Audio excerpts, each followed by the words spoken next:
Step into reading 3, Gulliver in Lilliput, adapted by Lisa Findley.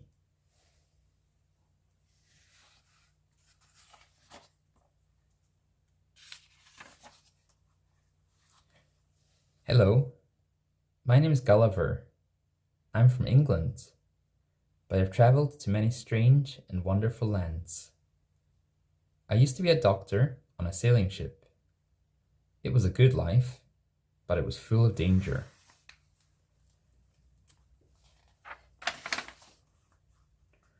One terrible day, there was a great storm at sea.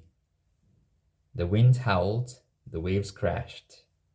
Our ship was smashed to pieces. I swam and swam until my arms were as limp as noodles. Finally, I reached land. I fell asleep right there. When I woke up, I could not move my arms or legs. I was tied to the ground by many, many pieces of string. Who could have done such a thing?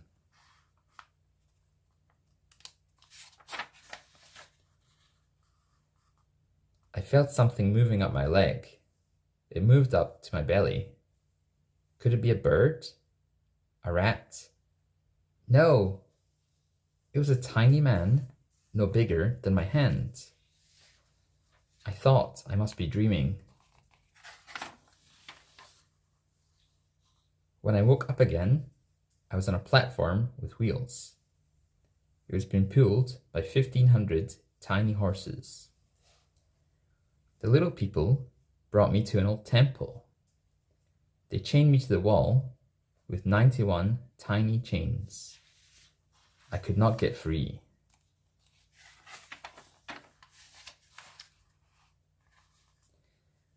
Many people came to look at me.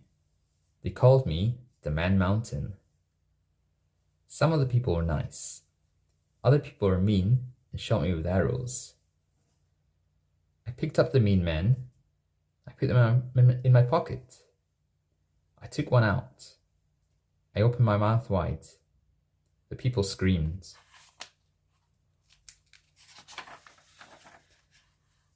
I did not eat the wee man. I put him back on the ground. The people cheered. Then the little people liked me. They gave me new clothes. It was too big for them. So 300 tailors sold me a new suit.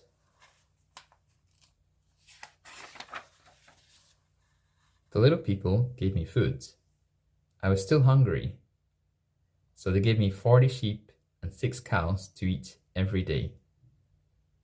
The little people gave me a bed. It was too small for me. So they tied together 600 tiny beds. The little people were not afraid of me anymore. They danced in my hand. They played hide and seek in my hair. Then the little people had a parade through my legs.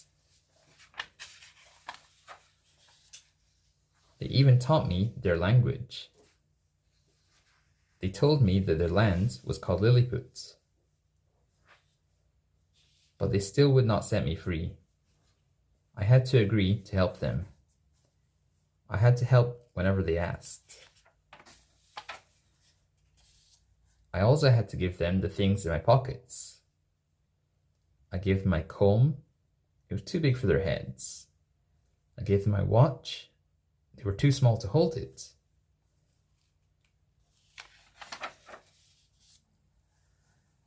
They finally took off my chains. I went to visit the palace. I saw the royal family. The people at the palace danced and jumped on ropes. The person who jumped the highest got a great job. The people there argued about silly things.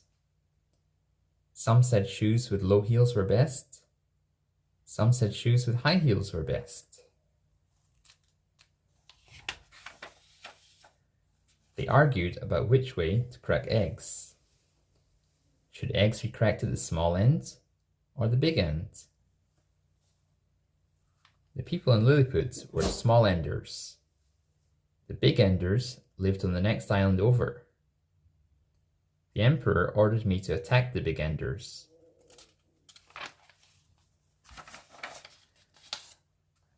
I had a plan. I wove many tiny ropes into big ropes. I attached iron hooks to the ropes. I took off my shoes and stockings. Then I waded out to sea. The big enders saw me coming. They shot arrows at me. The arrows were too small to hurt me much. The big enders were scared. They jumped off their ships. I put the hooks on the ships and dragged them away. I took the ships back to Lilliput.